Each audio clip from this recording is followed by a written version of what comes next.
টেবিলেশন sheet তৈরি করা। লেকচারটিতে টেবিলেশন sheet A to Z দেখানো হয়েছে, অবশ্যই মনোযোগ দিয়ে দেখবেন। কোশ্চেনে বলা আছে 5 জন এসএসসি পরীক্ষার্থীর 3টি বিষয়ের নম্বরের ভিত্তিতে টেবিলেশন শিট তৈরি করো। দেখুন এখানে বলা আছে 3টি বিষয়, মানে সাবজেক্ট নেবেন 3টা আর স্টুডেন্ট সংখ্যা থাকবে 5 জন। এই 5 জনের 3টা বিষয় লিখে একটা টেবিলেশন শিট তৈরি করে দেখাবেন, যেখানে বের করতে হবে আমাদের মেধা অনুসারে ক্রমিক নং সাজাও। মানে হচ্ছে আমরা যেই র্যাঙ্কটা তৈরি করছিলাম, শিখছিলাম ক্লাসে, সেই র্যাঙ্কটা কিভাবে বের করতে হয় এখানে তা বের করে দেখাবেন। দ্বিতীয়ত হচ্ছে প্রচলিত পদ্ধতিতে প্রত্যেক বিষয়ের জিপি ও 3টি বিষয়ের জিপিএ বের করো, যেখানে 100 নম্বরের মধ্যে 33-এর নিচে প্রাপ্তদের ফেল দেখাও। কি বের করতে হবে? মেধা অনুসারে ক্রমিক নং, মানে কে কত নাম্বারে আছে, আর জিপি ও জিপিএ। চলুন আমরা এক্সেল একটি শিট তৈরি করি। 5 জন শিক্ষার্থী দিব, যেখানে 3টি বিষয় দিব আর মার্কগুলো আমাদের ইচ্ছা মতো দিব। আমি একটি শিট তৈরি করে রাখলাম আপনাদের জন্য, যেখানে ইন্ডেক্স নাম্বার, একটি ইন্ডেক্স নাম্বার দিলাম, 5 জন স্টুডেন্টের নাম দিলাম। এখানে 3টি সাবজেক্ট দিতে বলছে, তাই 3টি সাবজেক্ট দিলাম। এখানে আমরা জিপি বের করব। আমরা এই সূত্র অনুসারে আমরা লিখব ইকুয়াল ইফ ফার্স্ট ব্র্যাকেট প্রথম সংখ্যার উপরে ক্লিক। আমরা বারবার এই সংখ্যাটি দিয়ে করব, কারণ এটি করে যখন আমরা রেঞ্জ করতে যাব তখন সবগুলো অটোমেটিক বের হয়ে যাবে। গ্রেটার দেন ইকুয়াল 80,5, মানে 80 বা তার বেশি হলে সে 5 পাবে, জিপিএ 5 পাবে।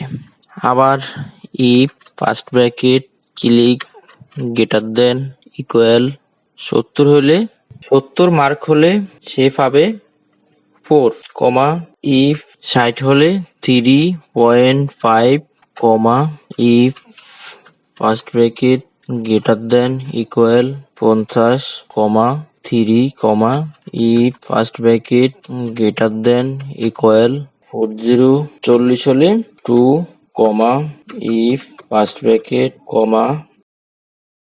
ইকুয়াল 33 হলে, ইফ ফার্স্ট ব্র্যাকেট কোশ্চেনে বলা ছিল 33-এর নিচে, এখানে হচ্ছে আমাদের কোশ্চেনে বলা আছে 33-এর কম প্রাপ্তদের ফেল দেখাও।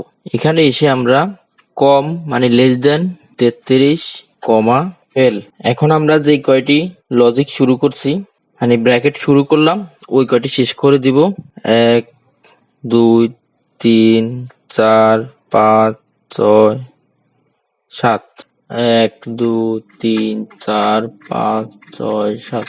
ফেলের এখানে ইনভার্টেড কমা দিব, মানে দুই সাইডে 2টা কমা দিয়ে দিব। এন্টার।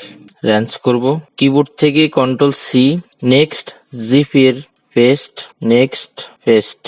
এখানে আমি যে মার্কগুলো ব্যবহার করেছি, 80 হলে 5, 70 হলে 4, এগুলো চেঞ্জ হবে। এগুলো কারিগরি board, general board, metric level, honours masters level যেরকম লজিক সত্য থাকে, যেমন যেখানে বলা থাকবে 40-এর নিচে হলে ফেল, এরকম যেখানে যেমন সত্য থাকবে ওই অনুসারে আপনারা লিখবেন। তবে নিয়ম এটাই। জিপিএ বের করার জন্য equal if first bracket or, আমরা সূত্রকে বলবো প্রথম সাবজেক্ট 33-এর নিচে হলে, দ্বিতীয় সাবজেক্ট 33-এর নিচে হলে, তৃতীয় সাবজেক্ট 33-এর নিচে হলে, ইনভার্টেড কমা দিয়ে ফেল দেখাবো, এখানে একটি ব্র্যাকেট দিব, দেন তারপর কমা, আমরা লিখব এভারেজ